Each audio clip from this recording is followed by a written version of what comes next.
وعن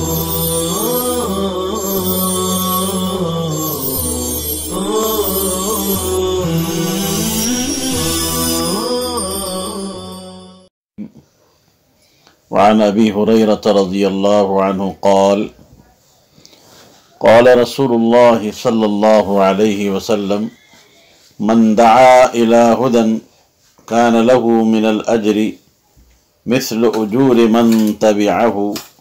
ولا ينقص ذلك من أجورهم شيئا ومن دعا إلى ضلالة كان عليه من الإثم مثل آثام من تبعه لا ينقص ذلك من آثامهم شيئا رواہ مسلم۔ حضرت ابو ہریرہ رضی اللہ تعالی عنہ سے روایت ہے، انہوں نے فرمایا کہ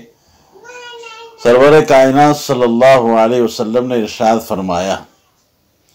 جس شخص نے کسی کو اطاعت کی طرف دعوت دی،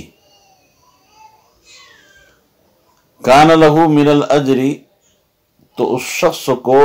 شخص کے مثل اجر ہوگا جو اس کی اتباع کرے گا، ولا ينقص ذلك من اجورهم شيئا، اور ان کے اجر میں کچھ بھی کم نہیں کیا جائے گا، ومن دعا الى ضلالة، اور جو کسی کو ضلالت کی طرف بلائے، دعوت دے، کان علیہ من الاثم مثل آثام من تبعہ، تو اس شخص پر یعنی داعی ضلالت پر ان لوگوں کے گناہوں کے مثل گناہ ہوگا جو اس کی اتباع کریں گے، لا ينقص ذلك من آثامهم شيئا، اور ان گناہ کرنے والوں کے گناہوں میں کچھ کمی نہیں کی جائے گی۔ من دعا الى ہدن، کوئی شخص کسی اور کو راہ ہدایت کی طرف بلائے۔ تیوی فرماتے ہیں دلالت دو حال سے خالی نہیں، یا تو دلالت یعنی رہنمائی مطلق ہوگی، یا پھر رہنمائی موصل الی الحق ہوگی، جیسے کل بھی یہ بات بتائی گئی۔ یہاں پر اعمال صالحہ کی رہنمائی مراد ہے،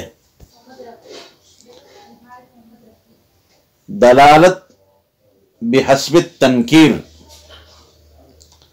جیسے بھی آپ نے عبارت میں سنا پڑھا، من دعا الی ہدن،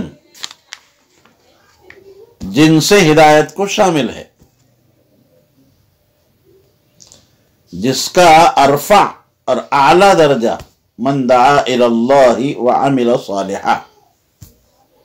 اللہ کی طرف دعوت دے اور صالح نیک عمل کو انجام دے، اور اس کا ادنا درجہ اماطۃ الاذی عن الطریق ای عن طریق المسلمین، مسلمانوں کے راستے سے اذیتناک چیزوں کو دور کرنے کی ہدایت، یہ ادنا درجہ ہے۔ کان لہ ای للداعی، وہ ضمیر کا مرجع داعی، ضمیر کا مرجع داعی ہے، تو اس دعوت دینے والے کو من الاجر مثل اجور من تبعہ، ان لوگوں کے اجر کے مثل اجر و ثواب ہوگا جو اس کی دعوت کے مطابق عمل کریں گے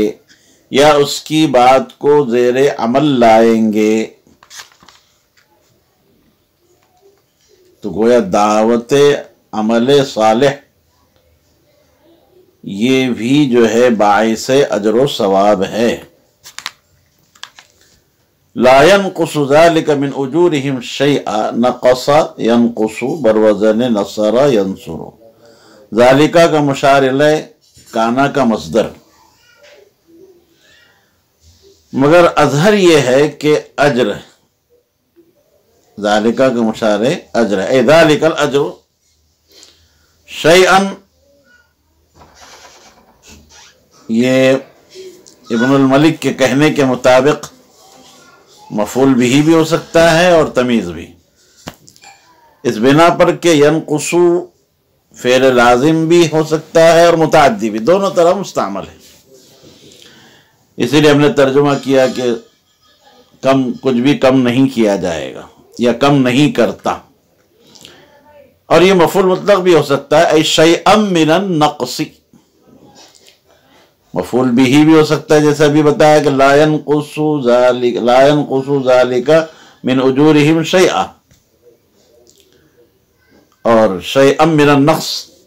یہ مفعول مطلق ہوگا۔ مطلب اس کا ظاہر ہے کہ عمل کرنے والے کے اجر و ثواب میں کچھ بھی ثواب کم نہیں کیا جائے گا،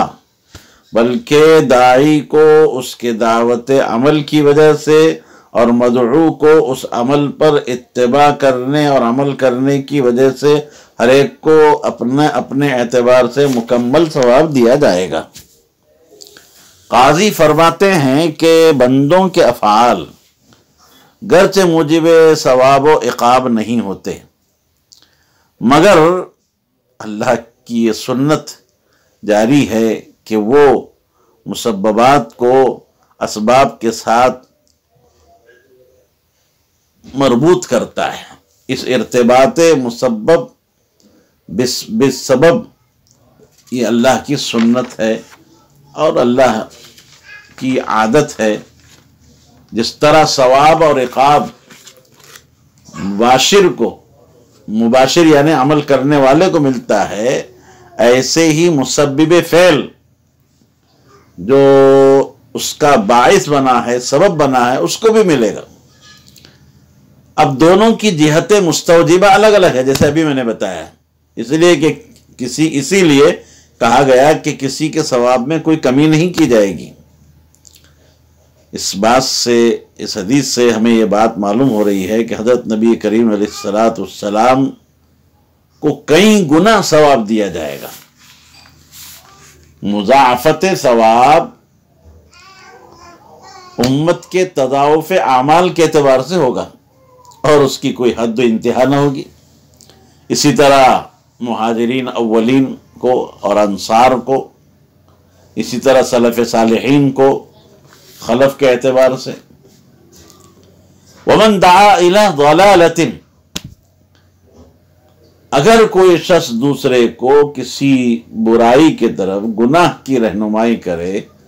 دعوت دے، چاہے وہ عمل قلیل ہو کہ کثیر ہو، صغیر ہو کبیر ہو، گناہ کا حکم دے یا گناہ پر تعاون کرے، گناہ کرنے کو کہے یا گناہ کرنے میں اس کا تعاون کرے، اس کی مدد کرے، ہاتھ بٹائے، اللہ نے منع فرمایا لا تعاونوا علی الاثم والعدوان، کان علیہ، ایک نسخے میں بجائے علیہ کے کان لہو ہے، اور لام اختصاص یا پھر بطور مشاکلہ، مثل آثام من تبعہ لا ينقص ذلك من آثامهم شیئا۔ تو داعی ضلالت اور داعی شر و اسم پر گناہ کرنے والوں کے مثل گناہ ہوگا۔ ابھی میں نے بات بتائی کہ مباشرین کے گناہوں میں کمی نہیں کی جائے گی، بلکہ داعی کو اس کے فعل کا اور مباشر کو یعنی کرنے والے کو اس کے فعل کا مستقل گناہ ہوگا۔ علامہ ابن حجر عسقلانی رحمۃ اللہ علیہ فرماتے ہیں کہ اگر گناہ کے داعی نے توبہ کر لی ہو مگر اس کی دعوت گناہ کی وجہ سے دوسرے لوگ اس گناہ کے مرتکب ہو رہے ہوں، تو کیا اس کی دلالت ضلالت اور دلالت اسم کا گناہ باقی رہے گا یا ختم ہو جائے گا؟ بقول ملا علی قاری رحمۃ اللہ علیہ اظہر یہ ہے کہ توبہ چونکہ ما قبل کے گناہوں کے لیے کفارہ ہوتی ہے، اس لیے اب اس داعی کو کوئی گناہ نہیں ہوگا چاہے لوگ برائی کا ارتکاب کر رہے ہوں۔ اور یہ کہنا اس لیے ہے کہ اگر ایسا نہ کہا جائے تو یہ لازم آئے گا کہ اس کی توبہ ہی صحیح نہیں ہوئی، اور اس کا کوئی بھی جو ہے قائل نہیں ہے، اور توبہ کے بعد وہ داعی ضلالت اب اس فعل سے راضی بھی نہیں ہے۔ اسی طریقے سے رد مظالم ممکن نہیں ہے، جیسے بہت سے لوگ بحالت کفر ضلالت کے داعی ہوتے ہیں، پھر وہ لوگ داخل اسلام ہو جاتے ہیں، تو اب ان کا اسلام لانا حالت کفر کے کیے ہوئے گناہوں کے لیے کفارہ ہو جاتا ہے۔ اسی طرح توبہ کا بھی حال ہے، بلکہ اس سے قوی تر، اس لیے کہ آپ نے سنا ہے حدیث میں اللہ کے رسول نے فرمایا التائب من الذنب کمن لا ذنب لہ، گناہ سے توبہ کرنے والا، سچی توبہ کرنے والا ایسا ہوتا ہے جیسے کہ اس نے گناہ ہی نہ کیا، اس کا کوئی گناہ ہی نہ ہو۔ وعنہ قال قال رسول اللہ صلی اللہ علیہ وسلم بدأ الاسلام غریبا وسيعود كما بدأ فطوبى للغرباء رواہ مسلم۔ حضرت ابو ہریرہ رضی اللہ عنہ سے روایت ہے، انہوں نے فرمایا کہ رسول اکرم صلی اللہ علیہ وسلم نے ارشاد فرمایا اسلام کی ابتدا نامانوس حالت میں ہوئی ہے اور عنقریب وہ اسی حالت میں لوٹ جائے گا جیسے کہ اس کا آغاز ہوا تھا۔ فطوبى للغرباء، تو غرباء کے لیے خوشخبری ہو، رواہ مسلم۔ بدأ الاسلام غریبا، اظہار میں بدا بلا حمزہ مروی ہے جس کے معنی ہے ظاہرہ، ظاہر ہوا۔ علامہ نووی رحمہ اللہ فرماتے ہیں کہ یہ ابتدا سے ہے اور حمزہ کے ساتھ ہے۔ ابہری نے اور شرح طیبی میں محی السنہ نے حمزہ ہی کے ساتھ نقل کیا ہے۔ حافظ طور پشتی فرماتے ہیں کہ اسلام کے ماننے والے اول وہلہ میں انتہائی قلیل تھے، بہت کم تھے۔ کفار اور مشرکین نے انہیں بے وطن کیا، وہ مؤمنین غربا پردیسی ہو گئے۔ اسی طرح آخر میں بھی ایسا ہوگا، اسلام کے ماننے والے چند ہی افراد رہیں گے، یا یہ کہ حالت اولا اور حالت اخیرہ کے مابین مماثلت قلت عمل کے اعتبار سے ہوگی کہ جس طرح عاملین اول زمانے میں کم تھے، اخیر میں بھی یہی حالت ہو جائے گی۔ فطوبى للغرباء، مبارک ہو ان لوگوں کے لیے جو دین اسلام پر پوری طرح عامل ہوں گے اور مذہب اسلام سے چمٹے ہوئے ہوں گے، اذیت پر صابر ہوں گے۔ ایک قول کے مطابق غرباء سے مراد مہاجرین ہیں، جنہوں نے رضائے الہی کے پیش نظر ہجرت کی، وطن کو خیرباد کیا، بلکہ بہت سو نے تو اپنے جائیداد اور گھر بار اور اولاد کو بھی جو ہے چھوڑا۔ اور اظہر یہ ہے کہ غرباء سے مراد وہ لوگ ہیں جنہوں نے نبی کریم صلی اللہ علیہ وسلم کی وفات کے بعد اصلاح کا کام کیا۔ آپ صلی اللہ علیہ وسلم سے پوچھا گیا کہ من الغرباء، آپ نے فرمایا الذین یصلحون عند فساد الناس، کہ لوگوں کے فساد کے موقع پر لوگ جو ہیں اصلاح کرے، یہ غرباء ہیں۔ اسی طرح ایک روایت میں آتا ہے کہ انہ سئل عن الغرباء، آپ علیہ السلام سے غرباء کے متعلق پوچھا گیا تو آپ نے فرمایا الذین یحیون ما امات الناس من سنتی، کہ لوگوں نے میری جس سنت کو مردہ کیا وہ لوگ ان سنتوں کا احیاء کریں گے، ایسے لوگ غرباء ہیں۔ وعنہ قال قال رسول اللہ صلی اللہ علیہ وسلم ان الایمان لیأرز الی المدینۃ کما تأرز الحیۃ الی جحرها۔ حضرت ابو ہریرہ رضی اللہ تعالی عنہ، ایک بات رہ گئی ہے،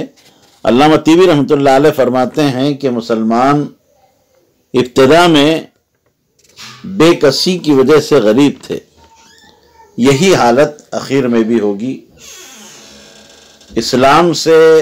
اہل اسلام کو بھی مراد دیا جا سکتا ہے، یا پھر اسلام صرف اسلام کو بھی مراد لے سکتے ہیں۔ اگر اسلام کو مراد لیا جائے تو اس صورت میں معنی یہ ہوگا کہ اسلام ضعیف ہو جاوے گا، یعنی اس کی قوت اور شان شوکت جو ہے جو اسے حاصل ہونی چاہیے وہ حاصل نہیں ہوگی۔ وعنہ قال قال رسول اللہ صلی اللہ علیہ وسلم ان الایمان لیأرز الی المدینۃ کما تأرز الحیۃ الی جحرها، متفق علیہ۔ حضرت ابو ہریرہ رضی اللہ عنہ سے مروی ہے، وہ فرماتے ہیں کہ سرکار دو عالم صلی اللہ علیہ وسلم نے ارشاد فرمایا، ایمان مدینہ کی طرف اس طرح سمٹ کر آ جائے گا جس طرح سانپ اپنے بل کی طرف سمٹ کر آ جاتا ہے۔ لیأرز ای یأوی ینقبض وینضم الی المدینہ، یعنی ایمان مدینے میں پناہ گزی ہو جائے گا، مدینہ میں اس طرح سکڑ جائے گا جس طرح سے سانپ اپنے بل میں سکڑ کر پناہ گزی ہو جاتا ہے۔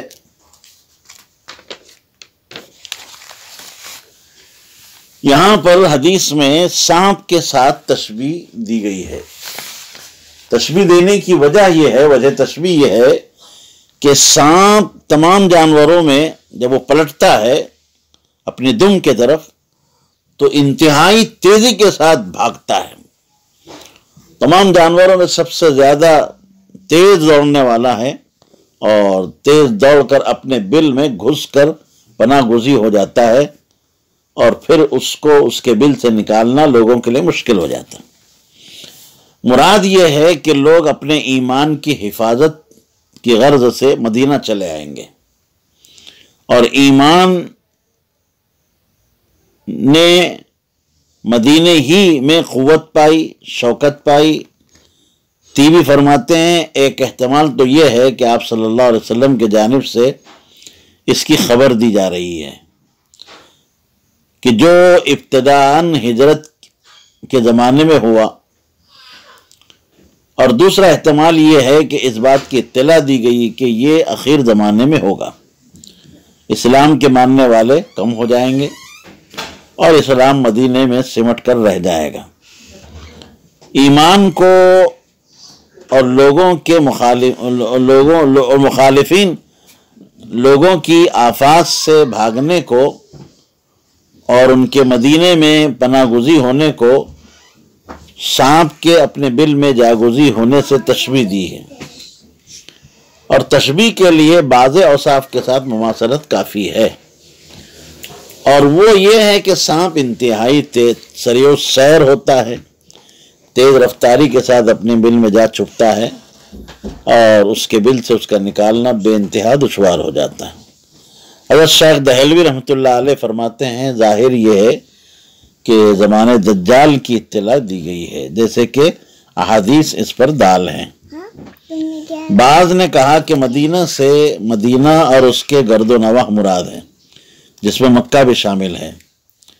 تاکہ آئندہ جو حدیث آ رہی ہے حجاز والی روایت کی موافقت ہو جائے، یعنی اس روایت کی موافقت ہو جس میں حجاز کا ذکر ہے، آگے وہ حدیث آ رہی ہے۔ اور بعض نے مدینے سے شام کو مراد دیا ہے۔ اب مدینے کی تخصیص ذکری اس کی شرافت ہے۔ الفصل الثانی عن ربیعۃ الجرشی رضی اللہ عنہ قال اتي نبی اللہ صلی اللہ علیہ وسلم فقیل له لتنم عینك ولتسمع اذنك وليعقل قلبك قال فنامت عینی وسمعت اذناي وعقل قلبي قال فقيل لي سيد بنا دارا فصنع فيها مأدبة وأرسل داعيا فمن أجاب الداعي دخل الدار وأكل من المأدبة ورضي عنه السيد ومن لم يجب الداعي لم يدخل الدار ولم يأكل من المأدبة وسخط عليه السيد قال فالله السيد ومحمد الداعي والدار الإسلام والمأدبة الجنة رواه الدارمی۔ حضرت ربیعہ الجرشی رضی اللہ عنہ سے روایت ہے، وہ فرماتے ہیں کہ نبی کریم صلی اللہ علیہ وسلم کے پاس خواب میں ایک فرشتہ آیا، پھر آپ سے کہا گیا چاہیے کہ آپ کی آنکھ سوئے، آپ کے کان سنیں، آپ کا دل سمجھے۔ آپ علیہ السلام نے فرمایا نامت عینی، میری آنکھ سو گئی، وسمعت اذنایا، میرے کانوں نے سنا، وعقل قلبی، اور میرے دل نے سمجھ لیا، ادراک کر لیا۔ قال فرماتے ہیں کہ فقیل علی، مجھ سے کہا گیا سید بنا دارن، ایک مالک ہے کہ جس نے گھر بنایا، وصنع فیہا مأدبۃ، اور اس گھر میں اس نے جو ہے کھانا تیار کیا، وارسل داعیا، اور ایک دعوت دینے والے کو بھیجا، ومن اجاب الداعی، جس نے داعی کی دعوت کو قبول کیا، دخل الدار، گھر میں داخل ہوا، واکل من المأدبہ، اور کھانا کھایا، ورضی عنہ السید، اور مالک کے مکان اس سے راضی ہو گیا،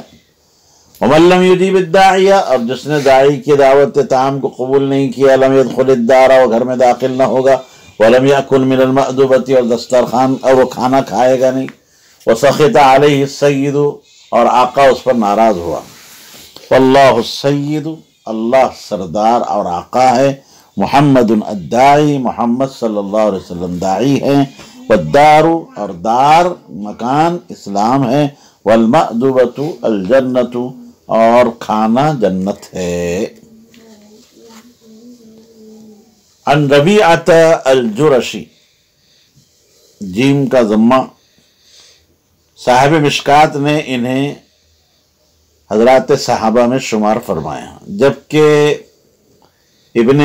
حاتم کی تحقیق کے مطابق یہ صحابی نہیں ہے۔ استیعاب جو کتاب ہے اس میں بھی یہی لکھا ہے۔ قال فرماتے ہیں کہ اتیا یہ صیغہ مجہول ہے، نبی اللہ صلی اللہ علیہ وسلم، یعنی آپ صلی اللہ علیہ وسلم کے پاس ایک فرشتہ آیا، فقیل لہو، آپ صلی اللہ علیہ وسلم سے کہا گیا کہ لتنم عینک، کہ آپ کی آنکھ سوئے، یعنی اور آپ کچھ اور نہ دیکھیں، ولتسمع اذنک، آپ کے کان سنیں، یعنی آپ کسی اور بات کی طرف کان نہ لگائیں، ولیعقل قلبک، آپ کا دل سمجھے، ادراک کرے، یعنی آپ کے دل میں اور کوئی خیال نہ آئے، یعنی کامل طور پر حاضر رہیں تاکہ آپ اس مسئلے کو سمجھ لیں۔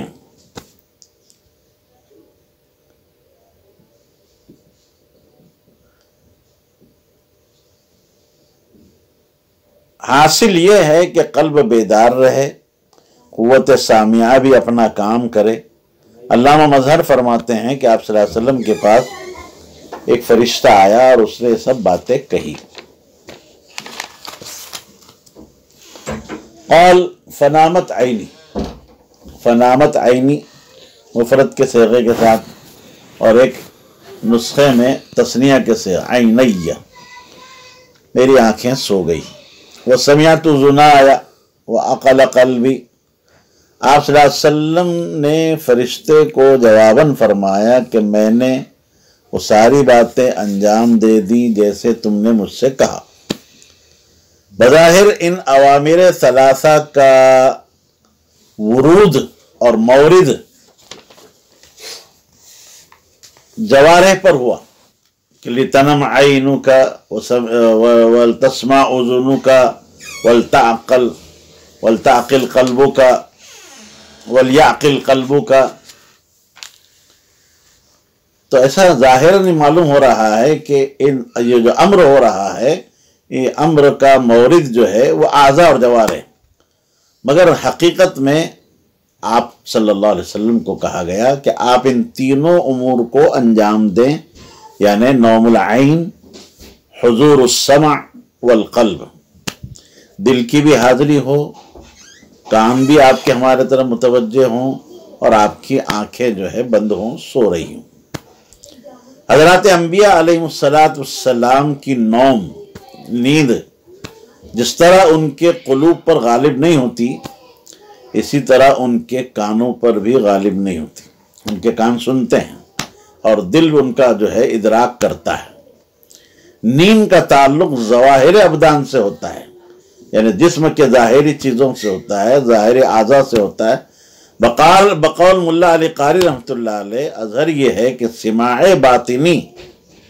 نیند کی وجہ سے غیر مسلوب ہوتا ہے، اور سماع ظاہری تو سماع پر موقوف ہوتا ہے۔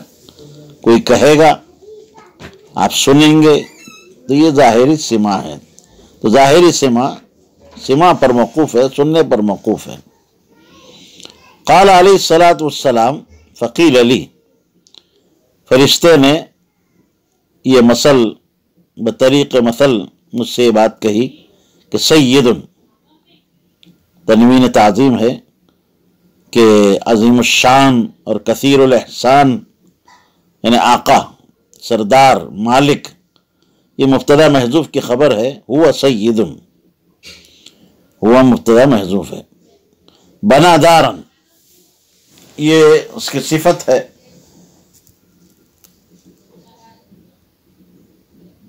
یعنی ای مثل سید بنا دارن، اور یہ بھی ہو سکتا ہے کہ سید مبتدا ہو اور بنا دارن اس کی خبر ہو۔ فصنع مأدبۃ ای طعاما، مأدبہ سے مراد طعام دعوت، جیسے پہلے بھی حدیث میں الفاظ آ چکے ہیں اور بتایا تھا کہ مأدبہ ضمہ بھی پڑھ سکتے ہیں اور فتح مأدبہ۔ وارسل داعیا، اور اس نے ایک داعی کو بھیجا جو لوگوں کو کھانے کی دعوت دے، بلائے۔ فمن اجاب الداعی دخل الدار، اب جس نے داعی کی دعوت کو قبول کیا، لبیک کہا، وہ گھر میں داخل ہوگا اکرام کے ساتھ، اس کا اکرام کیا جائے گا۔ وَأَكَلَ مِنَ الْمَأْدُبَةِ، اور عَلَى وَجْهِ انعام، کھانا بھی کھائے گا۔ وَرَضِيَ عَنُ السَّيِّدُ، اور مالک مکان جس کے گھر میں جو ہے کھانا لگا ہے، دعوت طعام ہے، وہ اس کے آنے سے اور جو ہے خوش ہوگا، راضی ہو جائے گا۔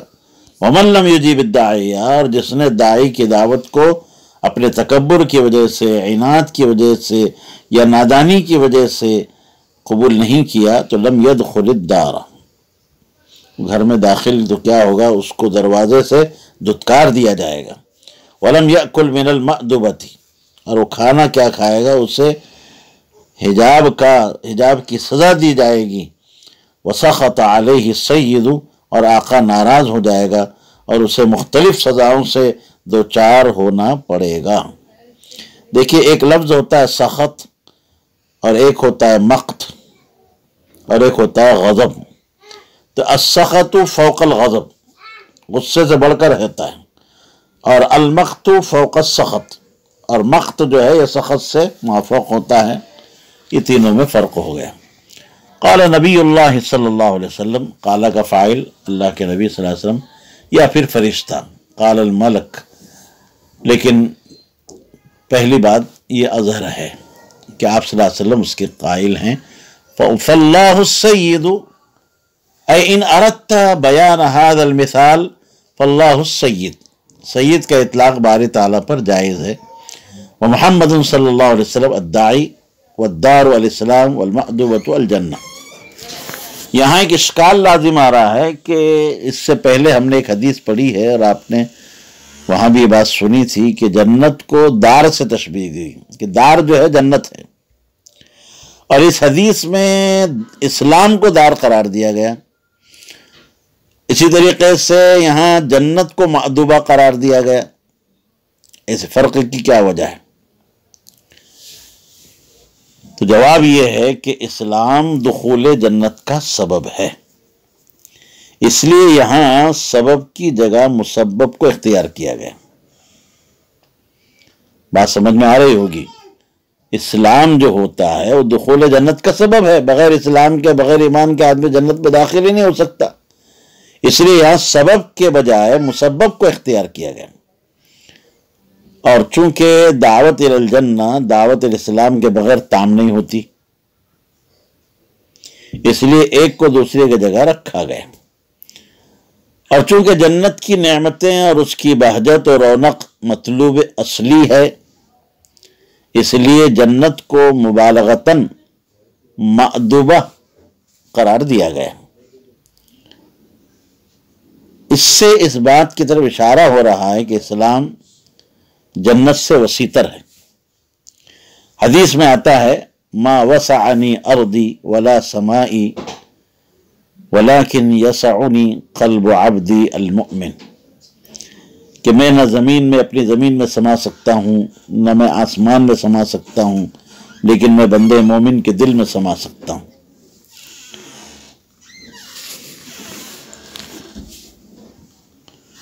تو دل میں تو آتا ہے سمجھ میں نہیں آتا، تو دل میں تو آتا ہے سمجھ میں نہیں آتا، بس جان گیا میں تیری پہچان یہی ہے۔ وعن ابی رافع قال قال رسول اللہ صلی اللہ علیہ وسلم لا ألفين أحدكم متكئا على أريكته يأتيه الأمر من أمري مما أمرت أو نهيت عنه فيقول لا أدري ما وجدنا في كتاب الله اتبعناه، رواه أبو داود والترمذي وابن ماجه والبيهقي في دلائل النبوة۔ ابو رافع رضی اللہ عنہ سے روایت ہے، انہوں نے فرمایا کہ رسول اکرم صلی اللہ علیہ وسلم نے ارشاد فرمایا میں ہرگز تم میں سے کسی کو نہ پاؤں اس حال میں کہ اپنے مزین مسیری پر تکیہ لگا کر بیٹھا ہو اور اس کے پاس معاملوں میں سے کوئی اہم معاملہ آئے جس کا میں نے حکم دیا ہو یا میں نے اس سے روکا ہو، اور وہ یوں کہے میں کچھ نہیں جانتا، ہم نے تو جو کتاب اللہ میں پایا اسی کی ہم نے اتباع کی، ہم اسی کی اتباع کریں گے۔ عن ابی رافع، یہ ابو رافع جو اپنی کنیت سے مشہور ہیں، رسول اللہ صلی اللہ علیہ وسلم کے آزاد کردہ غلام تھے، ان کا اسم گرامی ہے اسلم۔ جیسے میں نے بھی بتایا کہ یہ اپنی کنیت سے مشہور ہے، نام پر ان کی کنیت غالب آ گئی۔ یہ قبطی نژاد تھے، انہیں حضرت عباس رضی اللہ عنہ نے حضرت صلی اللہ علیہ وسلم کی خدمت میں بطور ہدیہ پیش کیا تھا، تو اصل میں یہ حضرت عباس کے غلام تھے۔ جب سیدنا عباس کے اسلام قبول کرنے کی آپ صلی اللہ علیہ وسلم کو ابو رافع نے خوشخبری سنائی تو نبی کریم صلی اللہ علیہ وسلم نے خوش ہو کر انہیں آزاد کر دیا۔ یہ ابو رافع غزوہ بدر سے پہلے ہی اسلام قبول کر چکے تھے۔ حضرت عثمان غنی رضی اللہ عنہ کی شہادت سے کچھ پہلے سن 35 میں ان کا انتقال ہوا۔ ان کی مرویات ہیں کل 78۔ قال فرماتے ہیں کہ قال رسول اللہ صلی اللہ علیہ وسلم لا الفین، الفا یلفی الفا ای لا اجدن، الفینا علیہ آبانا قرآن مجید میں بھی ہے۔ احدکم یہ مفعول ہے، تعبیر کا یہ اسلوب مبالغہ کے لیے ہے۔ متکئن یہ حال ہے یا پھر مفعول ثانی۔ علی اریکتی، اریکہ ارائک اس کی جمع آتی ہے، چھپر کھاٹ کو کہتے ہیں، یعنی ایسی کھاٹ اور پلنگ اور تخت جو پھولوں سے، کپڑوں سے اور اچھی خوشنما چیزوں سے مزین کیا گیا ہو، جیسے کہ حجلہ عروسی ہوتا ہے اور دلہا دلہن کے لیے جو سجایا جاتا ہے، چھپر کھاٹ، چھپر پلنگ جس کو کہتے ہیں۔ مراد یہ ہے کہ وہ گھر بیٹھا رہے اور علم حاصل نہ کرے، اور بقول بعض اسے ترفع، اس سے ترفع مراد ہے، جیسے کہ متکبرین اور مغرورین کی عادت ہوتی ہے کہ وہ جو ہے خوشنما پلنگوں پر سہارا لگا کر، ٹیک لگا کر، گاؤ تکیے لگا کر ٹھاٹ باٹ سے جو ہے بیٹھے رہتے ہیں، انہیں جو ہے علم کے حصول کی کوئی فکر نہیں ہوتی، دین کی ان کے نزدیک کوئی اہمیت نہیں ہوتی۔ یأتیہ الامر، امور دین میں سے کوئی عظیم الشان امر اس کے پاس آئے، من امری، میرے امور میں سے، میرے امر سے، مما امرت به او نہیت عنہ، یعنی ایسے امور جس کا میں نے حکم دیا یا جس سے میں نے روکا، چاہے اس کا تعلق مامورات سے ہو یا پھر منہیات سے ہو۔ مما امرت یہ من امری سے بدل ہے، اور نہیت کا اس پر عطف ہے، اس لیے کہ شان امر سے عام ہے، امر خاص ہے اور شان عام ہے۔ فیقول لا ادری، اور اس کے پاس ایک بات جائے، نبی کریم صلی اللہ علیہ وسلم نے جس بات کو حکم دیا یا جس سے روکا اس کے پاس پہنچے، تو وہ یوں کہے ازراہ جہالت و نادانی، کہ کسی ایسے حکم کے بارے میں جو قرآن میں صراحت کے ساتھ موجود نہ ہو، یہ کہنے لگے کتاب اللہ کے علاوہ میں کچھ اور نہیں جانتا، اور نہ قرآن کے علاوہ کی میں پیروی کرتا ہوں، لا حول ولا قوت الا باللہ، ما وجدنا فی کتاب اللہ اتبعناہ، ہم نے تو جو کتاب اللہ میں پایا بس اسی کی اتباع کریں گے۔ نبی علیہ السلام کی طرف سے اگر کسی چیز کی ممانعت ہے یا کسی چیز کا جو ہے کرنے کا حکم ہے، اس کو نہیں مانتے۔ وہ یہ خیال کرے گا کہ دین اور شریعت کے احکام مسائل قرآن میں منحصر ہیں۔ یہ عقل کے اندھے یہ نہیں جانتے کہ بہت سارے مسائل اور احکام کا علم ہمیں حدیث رسول صلی اللہ علیہ وسلم کے ذریعے ہوا ہے۔ اسی لیے اہل سنت والجماعت کا یہ عقیدہ ہے کہ جس طرح احکام شرائع کے لیے قرآن دلیل و حجت ہے، اسی طرح حدیث بھی دلیل و حجت ہے۔ فرق صرف اتنا ہے کہ قرآن وحی جلی مطلوع ہے اور حدیث وحی خفی غیر مطلوع ہے۔ وحی دونوں بھی ہیں، صرف جلی اور خفی کا، مطلوع غیر مطلوع کا فرق ہے۔ اور آج ابھی ہم دیکھ رہے ہیں کہ ہمارے زمانے میں بہت سے لوگ ایسے پیدا ہو گئے ہیں کہ جو حدیث کا انکار کر رہے ہیں، صرف قرآن کی بات کرتے ہیں۔ وعن المقدام ابن معدی کرب قال قال رسول اللہ صلی اللہ علیہ وسلم الا انی اوتیت القرآن ومثلہ معه الا یوشک رجل شبعان على أريكته يقول عليكم بهذا القرآن وما وجدتم فيه من حلال فأحلوه وما وجدتم فيه من حرام فحرموه وإنما حرم رسول الله صلى الله عليه وسلم كما حرم الله ألا لا يحل لكم الحمار الأهلي ولا كل ذي ناب من السباع ولا لقطة معاهد إلا أن يستغني عنها صاحبها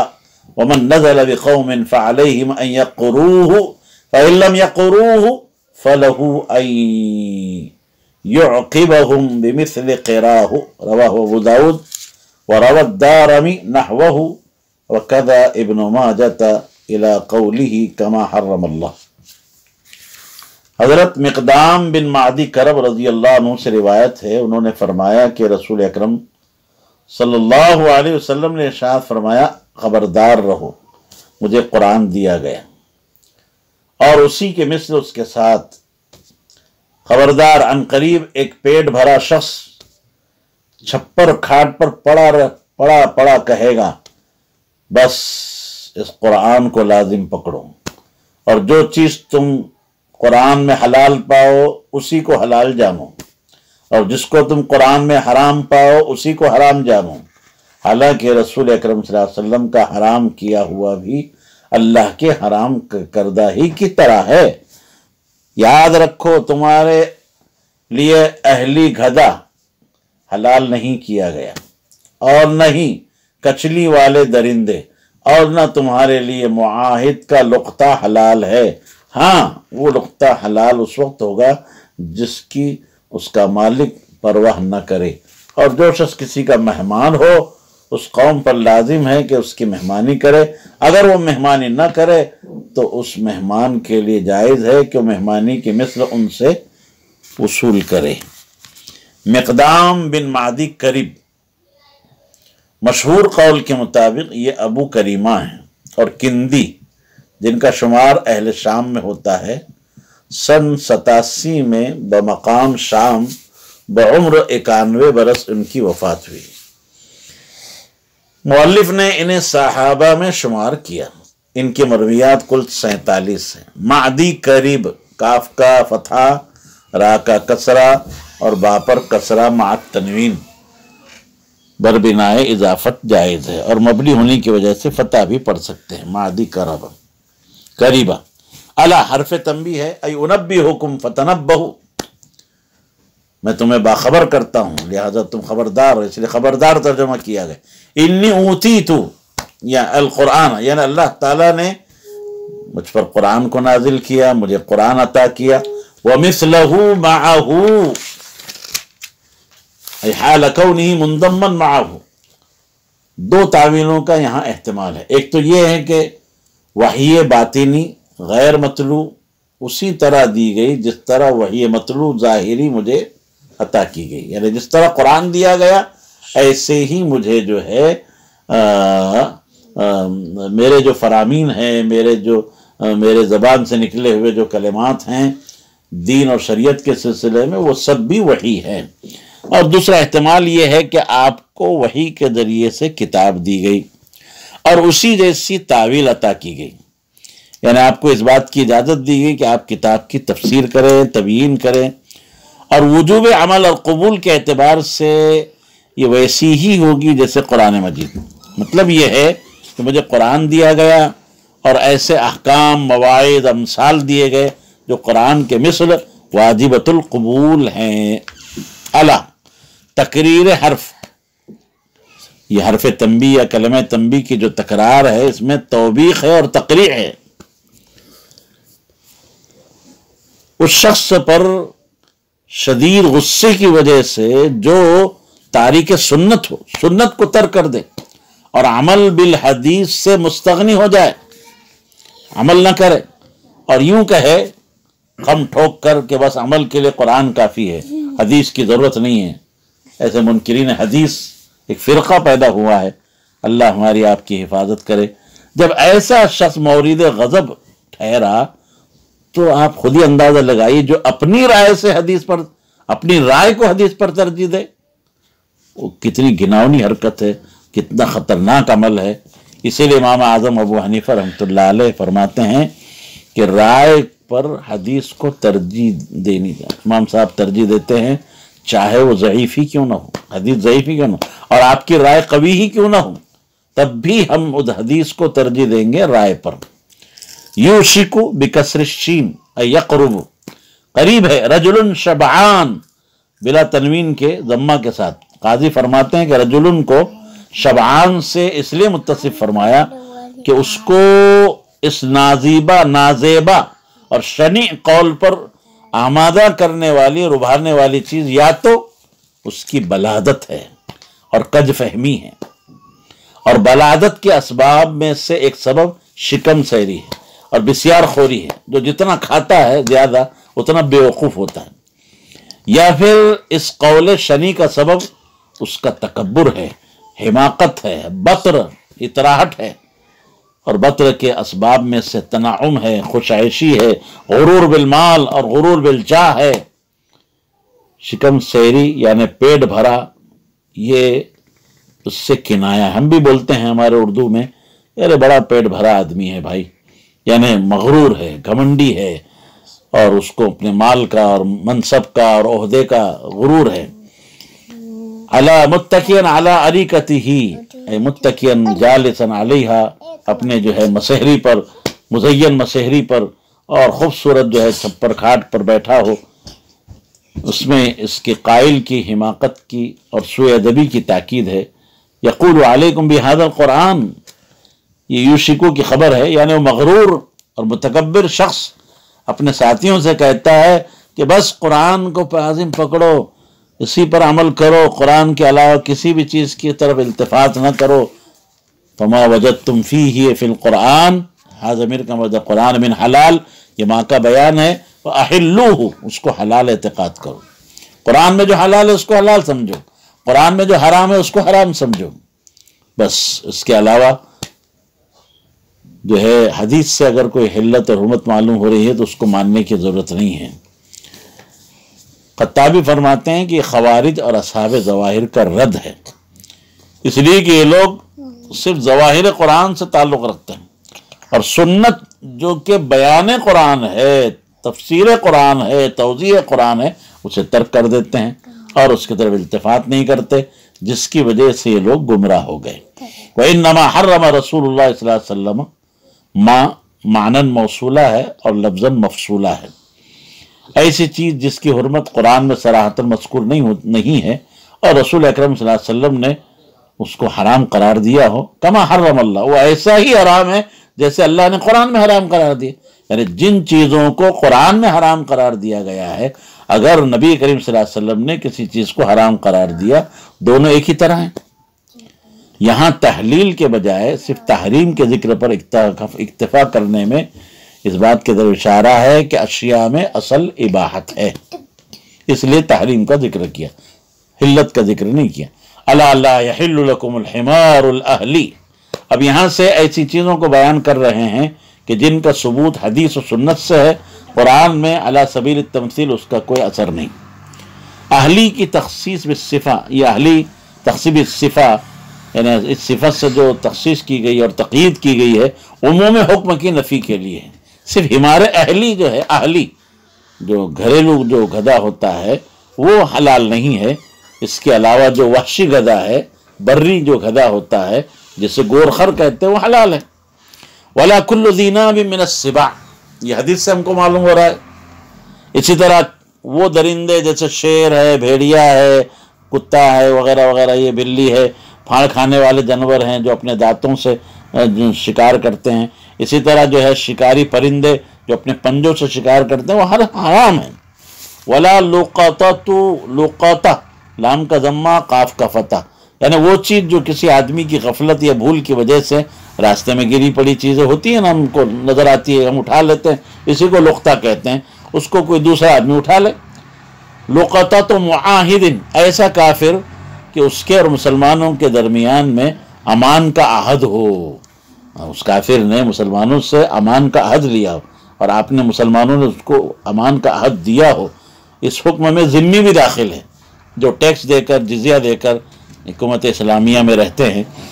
الا ان یستغنی عنہا صاحبہا، گری پڑی چیز حقیر ہو، معمولی ہو، جیسے گٹلی ہے، انار کا چھلکا ہے وغیرہ وغیرہ، ایسی معمولی چیز ہے جس کی وجہ سے اس چیز کا جو مالک ہوتا ہے اس کی طرف اتفاق نہیں کرتا، توجہ نہیں دیتا، اور ایسی صورت میں اس سے انتفاع کرنا،